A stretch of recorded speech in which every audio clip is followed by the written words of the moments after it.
Now, it's time to meet the players of college sports today, presented by the Allen Law Firm, and get this show started.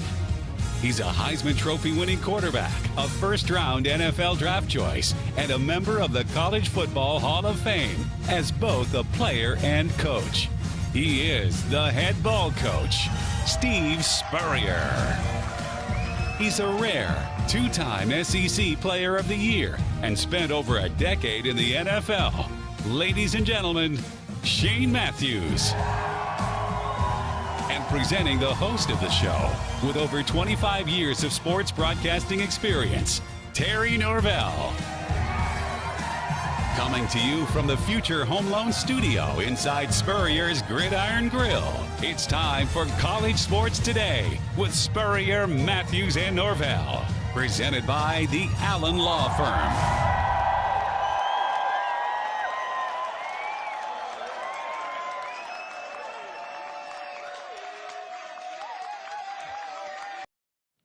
Week 10 of the college football season is in the books, and it was a lively one. Terry Norvell, Coach Steve Spurrier here on College Sports Today. I want to thank the Allen Law Firm, our title sponsor, and of course we come to you from inside Spurrier's Gridiron Grill, inside Coach's podcast room.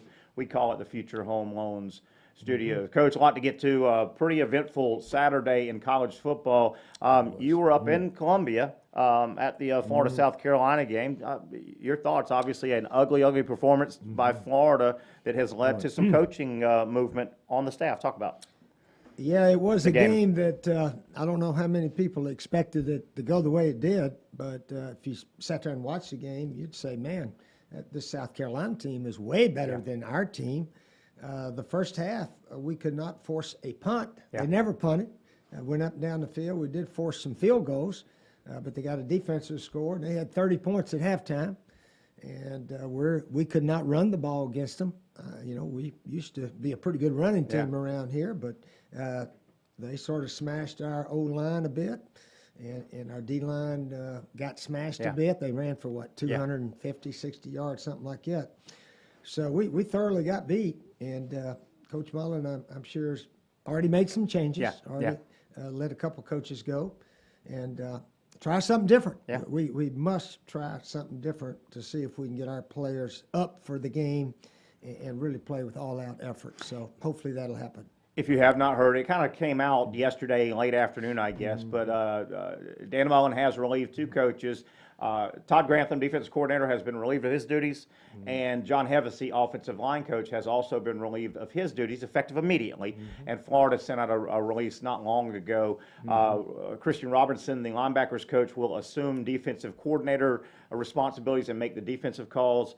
And they have bumped up, sorry, I don't know the young man's name, a grad assistant that has worked with Coach Hevesy, has now been kind of moved up. He's been with the offensive line all year as kind of Coach Hevesy's right hand, so he knows that the players know him. So the grad assistant will take over the offensive line. Coach, have you had to make moves in season in your career? And it's got to be tough.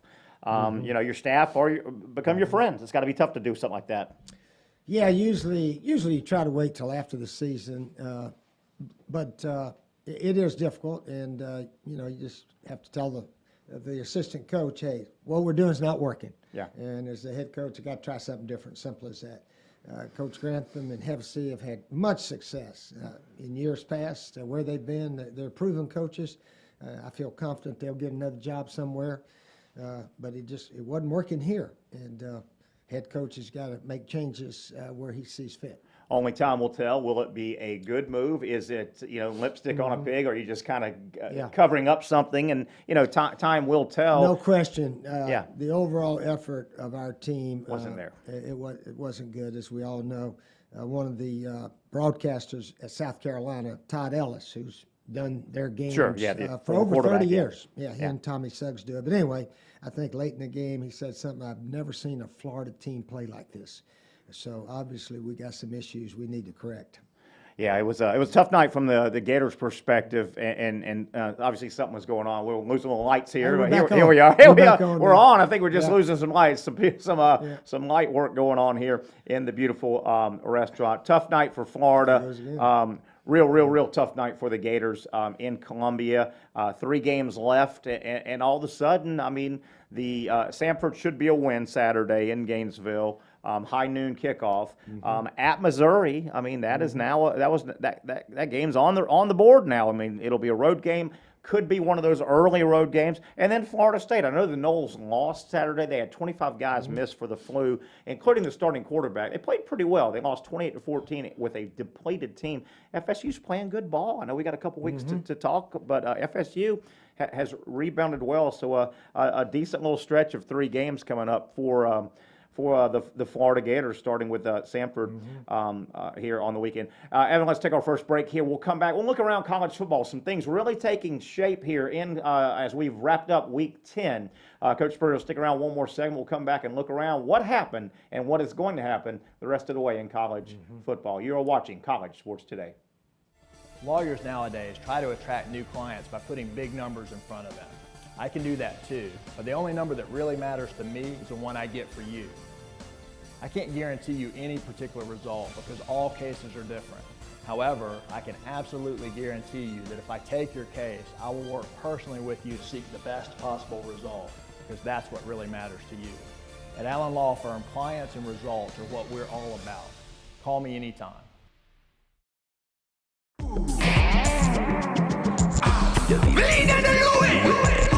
The good vibes.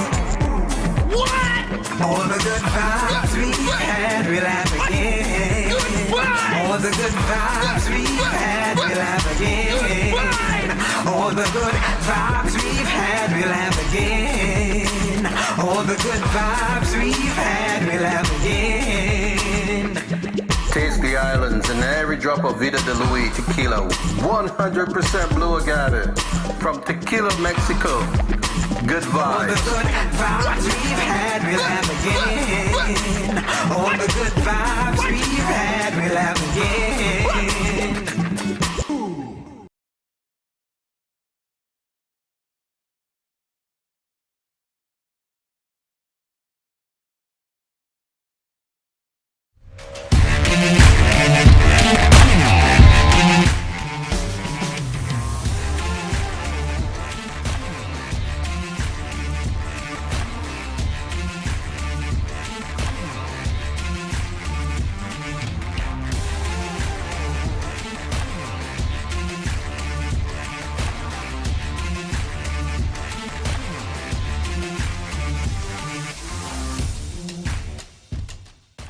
It's time to thank the sponsors that make College Sports Today with Spurrier, Matthews, and Norvell possible.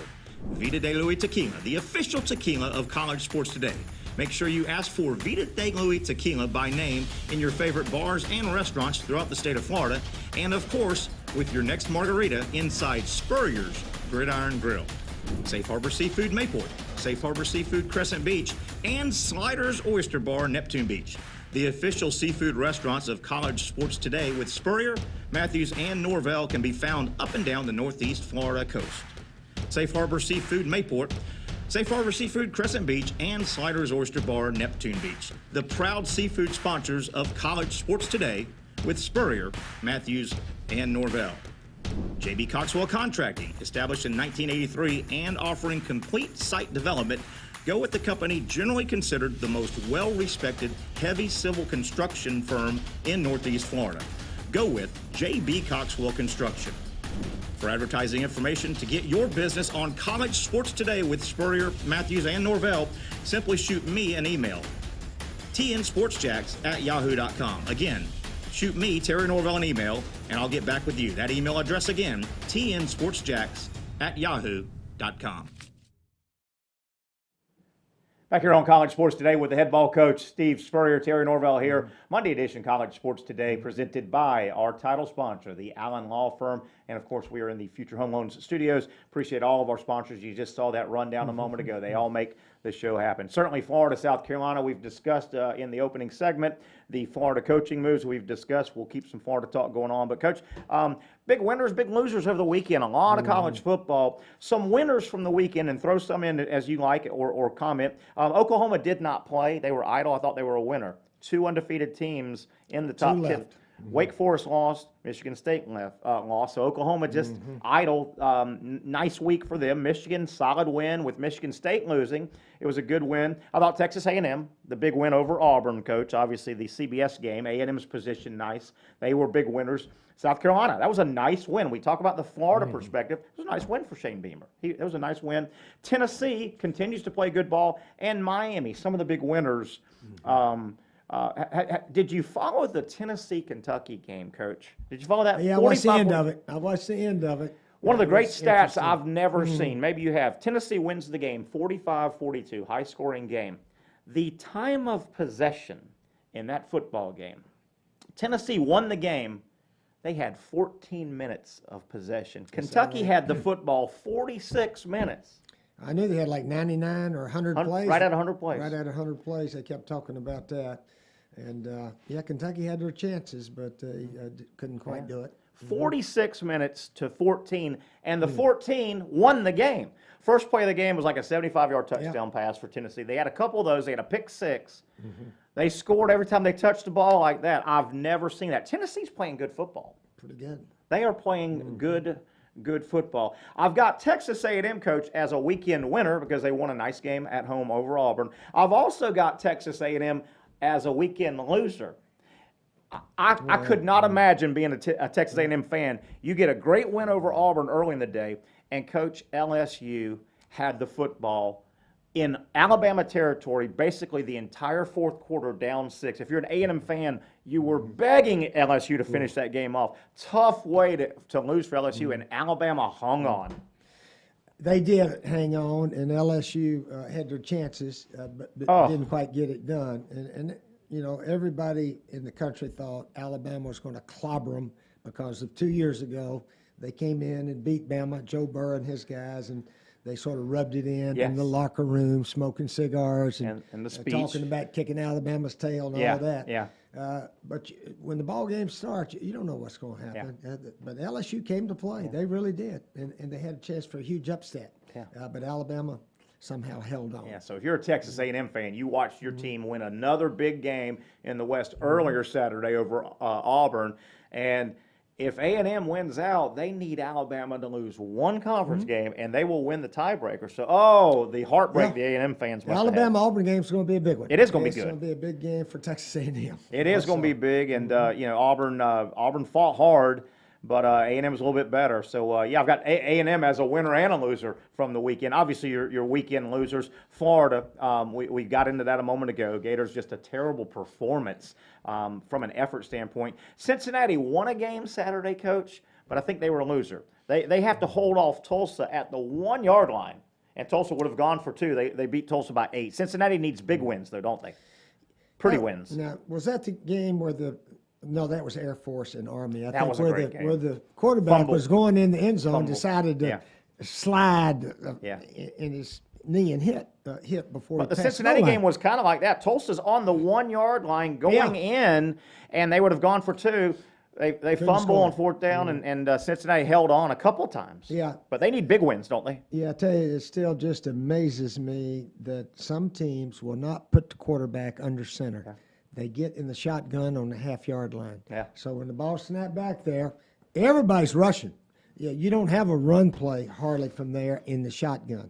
But at least if the quarterback is under center, he can sneak it. He can toss a sweep out. You can do some different stuff. But anyway, that's the way a lot of teams do it. Yeah.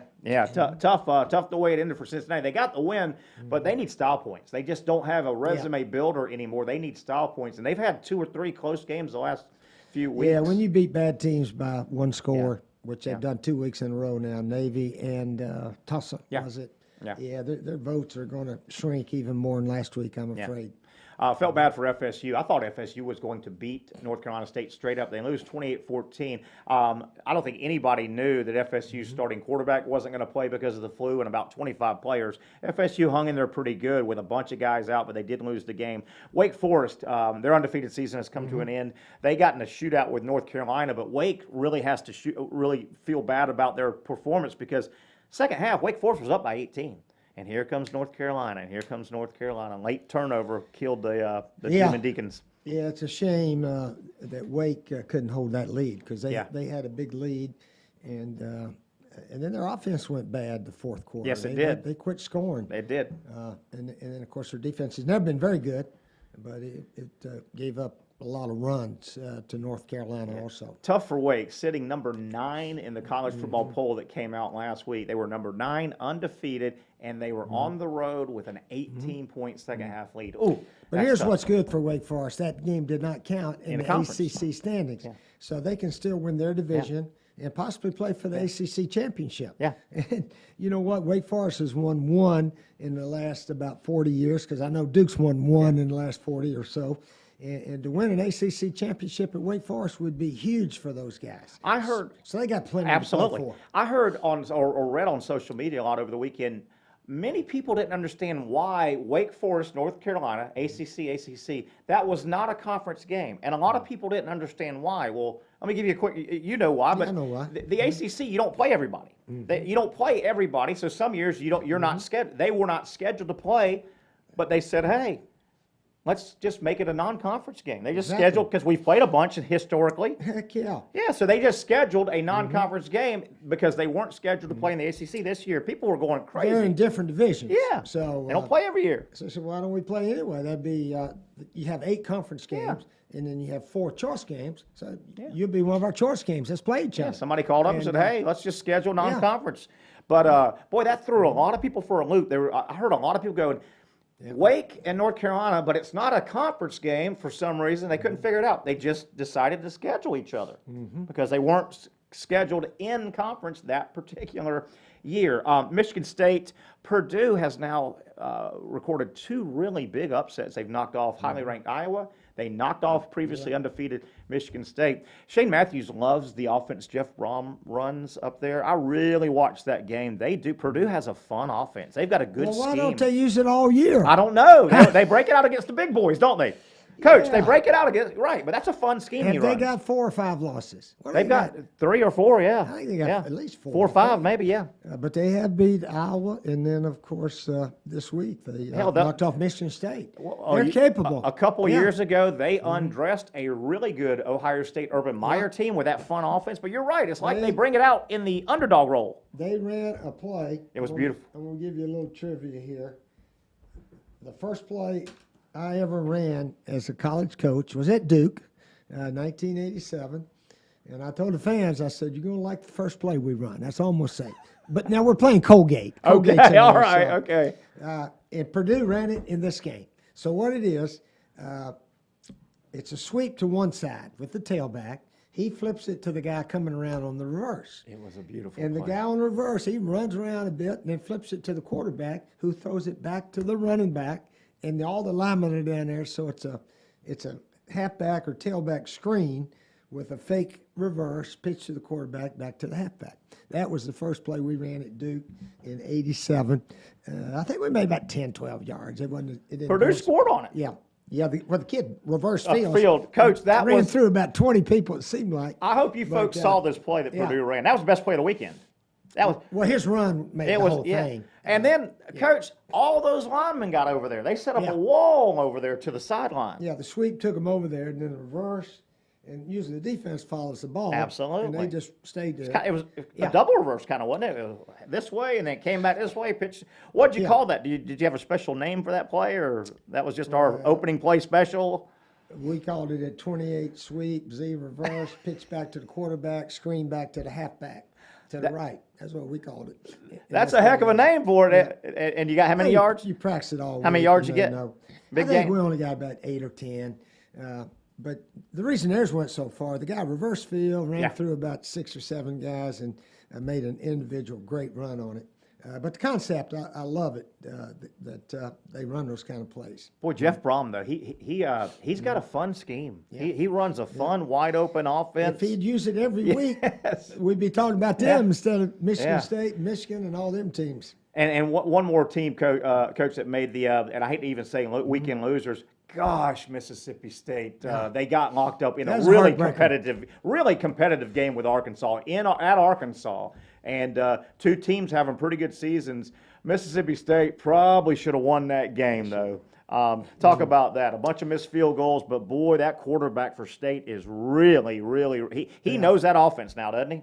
Yeah, State did miss, I think, 3 field goals, Three. and especially a simple 40-yarder right in the middle of the field. But, yeah, the interference call with 4th and tough. 1, 2, whatever there, that gave Arkansas first down was a questionable call. Sometimes I wish on interference, it got to be obvious. 2 guys sort of pushing and shoving and going for the ball, and just make sure it's obvious that it's interference. But that one was, the defensive back from Mississippi State, he was still running toward the ball, and their guy sort of slipped and fell down, it appeared. But that's not reviewable, and you can't. And once he calls it, that's it. Every now and then, one of those guys will pick up his flag and say, no interference, but that only happens occasionally. And that was tough, too. The State defenders, play-ins, and they pretty much, players can kind of tell and see sometime and know, but if they committed an infraction or not, the Mississippi State players all started jumping around and celebrating. The game was over, they thought. They thought so. That to me, that was the best game all week. It was a good game. That I watched, because both teams competed. They played their hearts out. Arkansas, too. Both teams deserved the win with the effort level that they played with and so forth. So TV-wise and everything, to me, that was a really good game to watch. I think another winner over the weekend, and this game was not going to be in doubt. Georgia won big, and they were supposed to over Missouri. I think just Georgia was a winner over the weekend, just looking at the landscape of college football, because you look around right now, boy, it looks like Georgia is going to have to help whoever. If anybody beats Georgia when it matters, it looks like Georgia's going to have to help them. Georgia looks right now. I thought this past weekend the eyeball test separated Georgia a little further from everybody. I think Alabama really, they've lost one. They look beatable. Oklahoma was off. Ohio State kind of sleptwalked through a game with Nebraska. Nebraska, to their credit, though, they were playing for Scott Frost. I think that was the final win-one for the Gipper. But Ohio State sleptwalked through offensively. Wasn't a pretty performance by the Buckeyes. Well, it was at Nebraska. Yes. And, sometimes you get on the road, a big stadium, and I'm sure Early it was game. packed. That was an early 11 a.m. kick, I think, at Nebraska, too. Yeah, Nebraska, they're a good team that just can't win. They lose by touchdown to about everybody, it seems like. That has been their season. Something like that. Real quick before we let you get out of here, Coach, we'll take a break, and we're going to have a special guest on the other side when Coach Spurrier finishes up with some comments. Coach, we talked about Tennessee, Kentucky, fun up and down, almost 100 points scored in the game. It was a lot of fun. Tennessee, a nice win. They host Georgia, by the way, Saturday. Coach Stoops at Kentucky, his personality, he's got a fiery personality just by nature. He's just a fiery guy, and he's been known to get on the numbers quite a bit. He's been known to chew the refs while he's out by the numbers. He let his emotions get the best of him. He picked up a deserved, unsportsmanlike 15-yard penalty against his team way out on the field, and it was a critical time. And officials, they kind of let you know, right? They don't pop you the first time. He was probably told during that game, Coach, you back up a little bit, and right. At that point, that was late in the game too. He hurt his team. His personality hurt his team. That was a big 15-yard penalty he got. Well, it was, although they made a 4th and 24 right after that, and then they were 0 for 4 the next 4 throws, I think.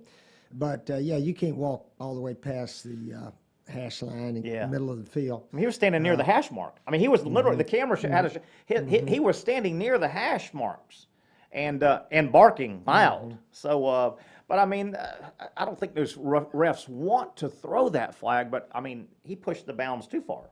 Just way too far. He hurt his team. I know they got he hurt his team, and he's known for that. They've lost, what, 3 in a row? 3 in a row now? Yeah.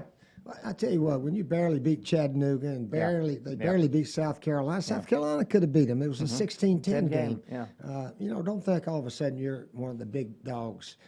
If you're playing those sort of lightweight teams, you should be winning by 3 or 4 touchdowns if you are one of the best teams in the conference. Friend Aaron checks in and says hello to Coach and Terry. Good to see your comment, Aaron, there. Coach, we'll let you out on this. Florida this weekend was not the only program to let coaches go. It seems like we're in a trend now. There were several coordinators. Washington's made some in-season moves the other day. Several. That's. I don't know if it's good or bad. That seems like a trend right now. I guess people trying to get the jump on the next hire. Is that why we're having all this? Ohio State changed their Yes, defensive yes, they did. coordinator. Way back. Second or third So game of we- the season. Yes, sir. Yeah. But a lot of that now, Coach, are programs trying to get the jump? Is that why we're seeing so much more head coach and coordinators being let go in season? Are they trying to well- get the jump on each other for the next hire? I don't know. Well, I just think if it's inevitable and it's not working, what you're doing, coach got to jump in there and make a change. I mean, gosh, Ohio State did second or third Second week of the week, season. defensive They coordinator. were discombobulated, and so sometimes you do that. Heck, I've done that.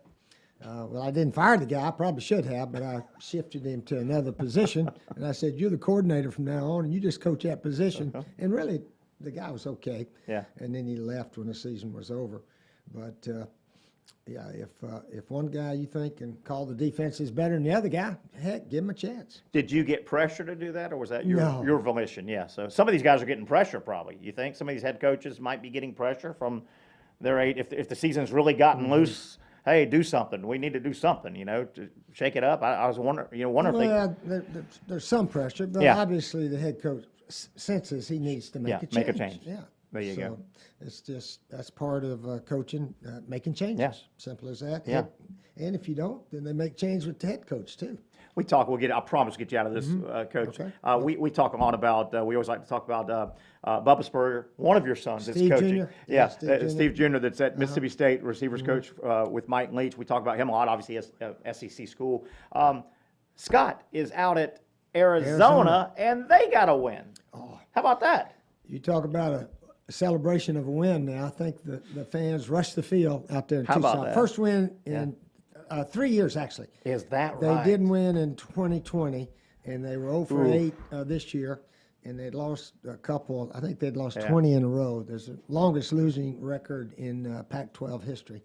So they got a win over Cal. Cal had about 25 guys out with the COVID tracing. Gotcha. They didn't catch it, but they were fully vaccinated, but Yeah. they were around somebody that had Yeah. it. So is that what they call it? The Yeah. trace Contact tracing tracing and thing? all that, yeah. And so they supposedly had to find some guys on campus to suit up and go play. Had a bunch of walk-on players and what have you. Yeah, win's a win. Arizona beat them 10-3. They got a win, though, they Coach. are out of the loss column. Yeah. So it was a massive So, celebration. A after- Spurrier got a win out there. Well, Arizona Wildcats, Yeah. they needed one. Yeah. They're not that bad a team, and they got good coaches. So maybe they play Arizona State here at the end, which will be a huge game for both in-state schools. Sure, so good. And Scotty's a grad assistant out there.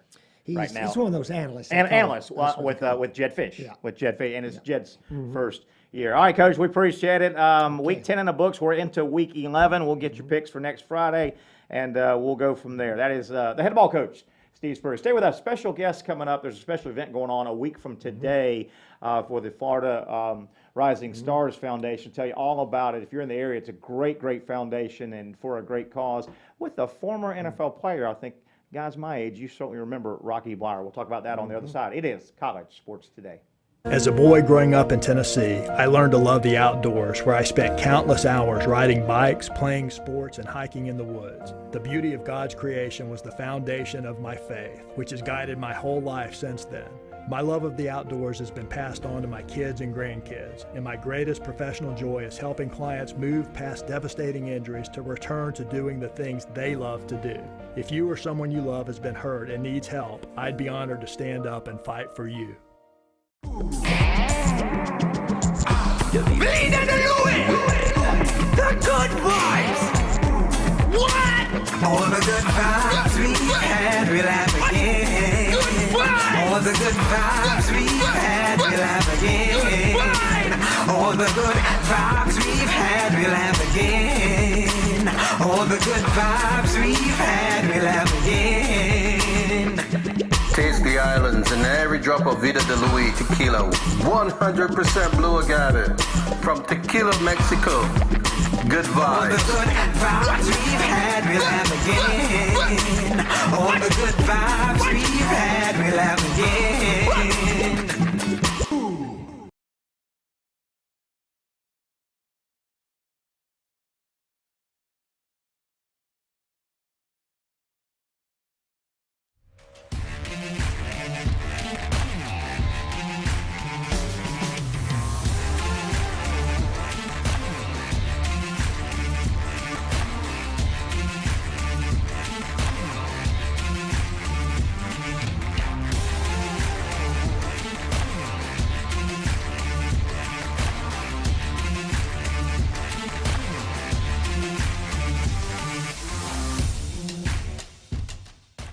It's time to thank the sponsors that make college sports today with Spurrier, Matthews, and Norvell possible.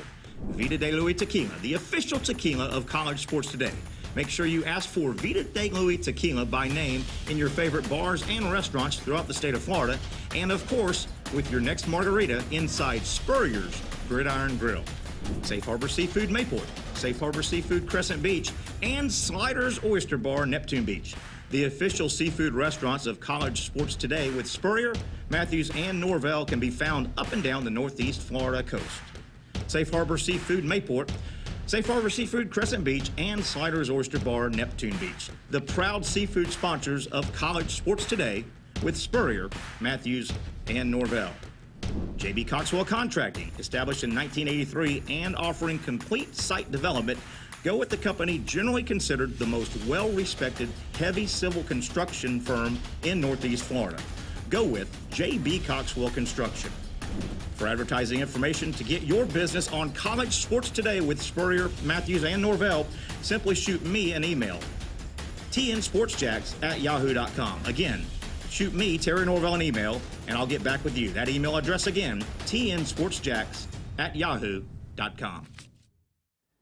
As always, I want to thank the head ball coach, Steve Spurrier, for spending some time with us breaking down Week 10 of the college football season. Gosh, I hate to even say Week 10. It goes by quick as we head to Week 11. Final segment here, College Sports Today. As promised, we have a special guest, and we're going to talk about a special event 1 week from tonight right here at Spurrier's. The Florida Rising Stars Foundation is holding a fundraiser here at Spurrier's up in Visors, and we're joined by Wayne Hogan, who's going to tell us all about it. Wayne, how you doing, my friend? I'm doing good, Terry. How are you this morning? Man, we're hanging in here.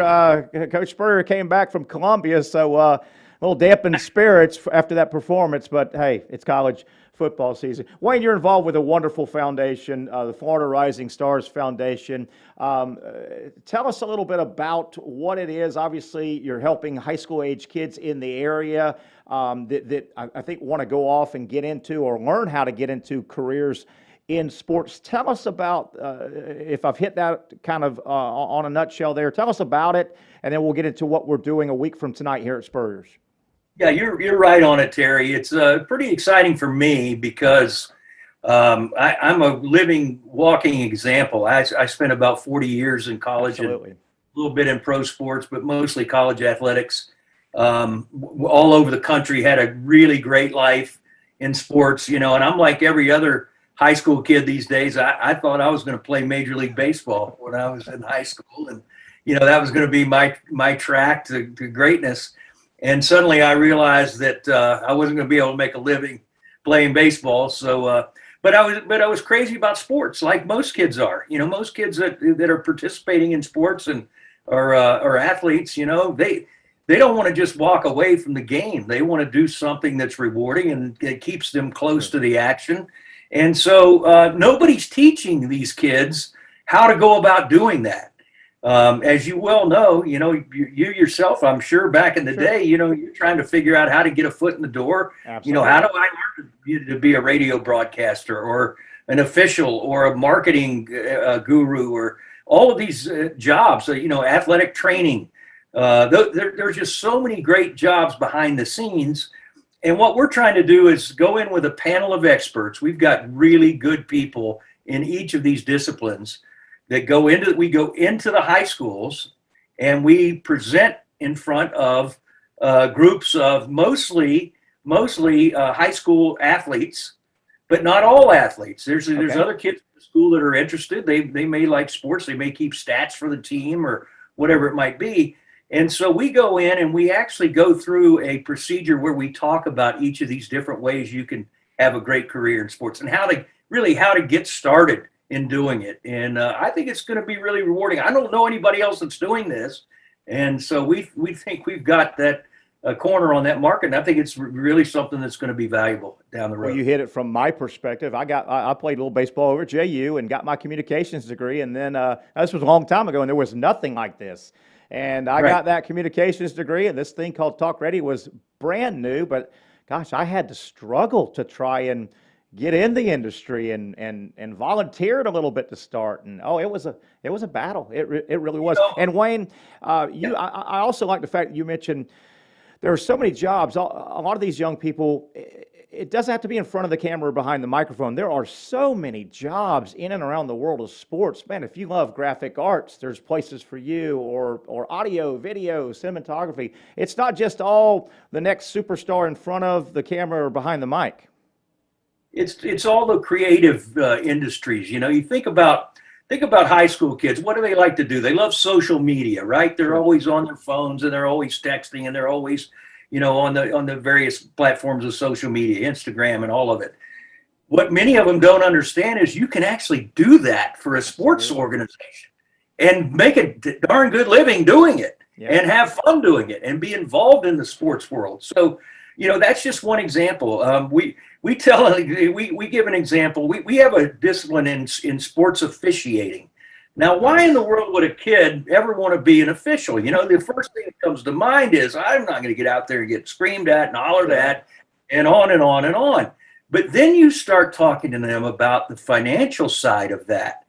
And you talk about, and I've said this many times, Terry, you know this as well as anybody, all these communities around Florida, they're building these massive sports complexes for softball and for soccer, and you know, and they're getting all these teams to come in from all over the country, and they're playing these massive tournaments every weekend. Well, the only problem is, who's going to officiate all those games? So they got hundreds of games going on every weekend. So you start talking to these kids about, you know, you could literally work on Saturday and Sunday and put $600 or $800 in your pocket without even thinking. And when you say that to a high school kid, you know, the eyes light up and they go, well, maybe this isn't such a bad way to go about it. So that's just one example of how, you know, you can get into sports and you can have a rewarding career. You can even make a little bit of money doing it, and you can have a happy life. And I just think it's something valuable for these kids to know. They may not know it right then when we tell them, but somewhere down the road, they're going to come back to this. You know, once their playing days are over. Well, you're so right. Some of those tournaments that roll in multiple sports into the Disney complex and the ESPN complex, man, you could call 1,000 baseball games and flag football. It is out there. Let's talk about the event coming up a week from tonight here at Spurrier's. The Florida Rising Stars Foundation has Rocky Bleier coming in, and people of the certain age, my age, boy, who doesn't remember Rocky Bleier, a key component of those incredible Steeler teams of the mid-'70s. That Steeler Nation that's out right now all over the country, it was born by those 70s teams, a decorated Vietnam veteran that then had another career in the NFL. What a story Rocky is. He'll be here a week from tonight, Wayne, and it's a cocktail hour. Tell people how they can get involved. I don't know, will he formally speak, or is it just going to be, you know, work in the room, or he'll give a formal speech, right? Is that how it'll work? He's going to get up and tell his story. Yeah. One of the things that Rocky Bleier has been doing, and this guy, you know, you summed it up perfectly, Terry. He's a real American hero. This guy was drafted by the Steelers, very low draft, but he's playing on the Steelers team. He gets a letter from the U.S. Army saying he's been drafted, and they send him off to Vietnam, and he literally leaves the playing field, and they fly him into Vietnam. A hand grenade blows up at his feet, and he nearly loses his foot. His terrible leg injuries. Yeah.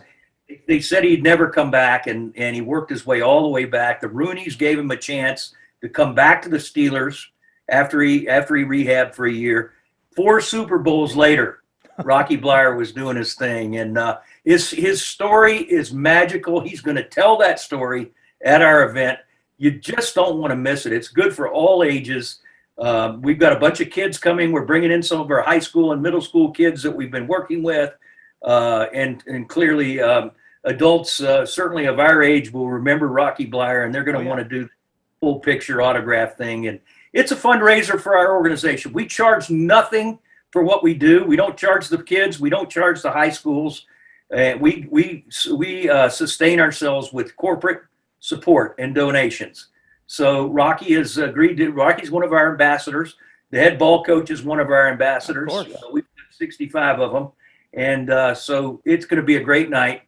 People can get involved by going to our website. That's the easiest way to do it. It's real easy too. FloridaRisingStars.com. FloridaRisingStars.com.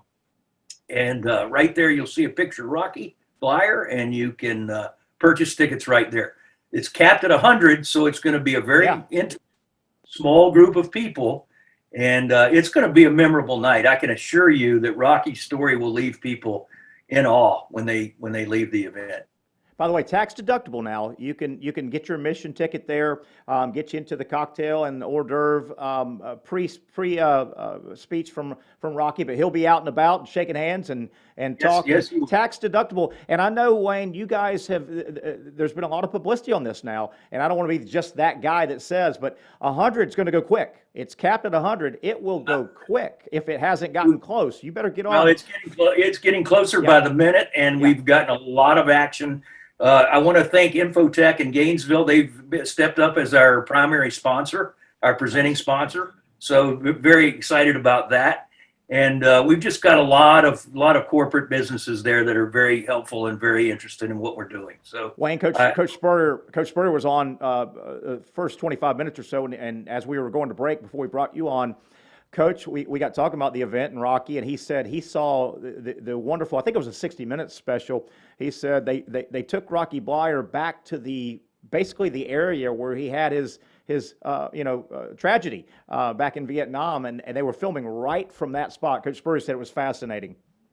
Well, Terry, it was more than fascinating. What happened was when they got him back there, and ESPN actually originally did the piece. Wow. And they flew him back, and they had a camera crew. They took him back to the same hill where his company had come under fire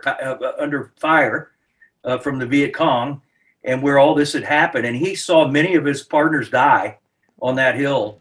And he went back, and he was literally overcome. He literally passed out. He fainted right down on the ground. Unreal. They took him there. It was so impactful and so just so emotional for him that he just collapsed to the ground in this piece. It's a fascinating piece, and it shows a lot about his character and who he is. Wayne Hogan, can you give me 20 seconds? And I appreciate your time. Give me 20 seconds. What did Coach Bobby Bowden mean to you? Everything in the world. Greatest mentor, greatest friend. I was all around him for many, many years, as you may remember, and I miss him every day. He was the real deal.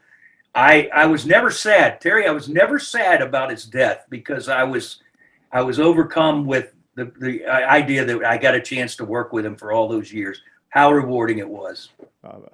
For people that don't know, Wayne Hogan spent many years in and around the FSU Sports Information Department, and boy, he was a special guy. It's going to be a special evening Monday, week from today. Again, go to FloridaRisingStars.com. All the information, how to go ahead and purchase your admission ticket, and you don't want to miss an evening with Rocky Bleier benefiting the Florida Rising Stars Foundation. Wayne, glad to help a little bit. I think you're going to be brimming at the seams. People are going to be fighting. I think you might have to get the fire marshal to kind of look the other way, maybe.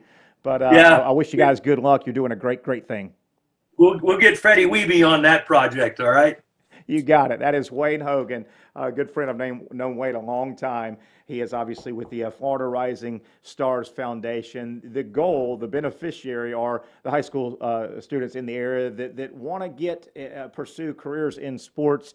Florida Rising Stars, they do a great job of kind of guiding and mentoring these young people and getting them in the right path. Many different paths to go to pursue a career in sports, and that's what they are concerned with, helping the youth of this area, the Florida Rising Stars Foundation. Check them out, FloridaRisingStars.com. I've known Wayne a long time. He's a good dude, and I just wanted to get his final thoughts at the end on Coach Bowden, because we, of course, everybody knows we lost the great one not long ago.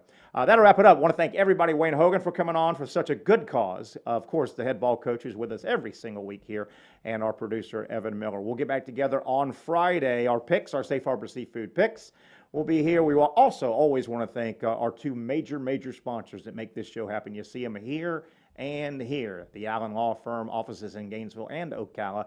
Easiest way to contact the experts if you've got questions about a potential accident you may have been in, injury, someone you know, someone you love, a friend. They are waiting to answer your questions. Just pick up your phone and hit pound YES. Pound yes gets you right through.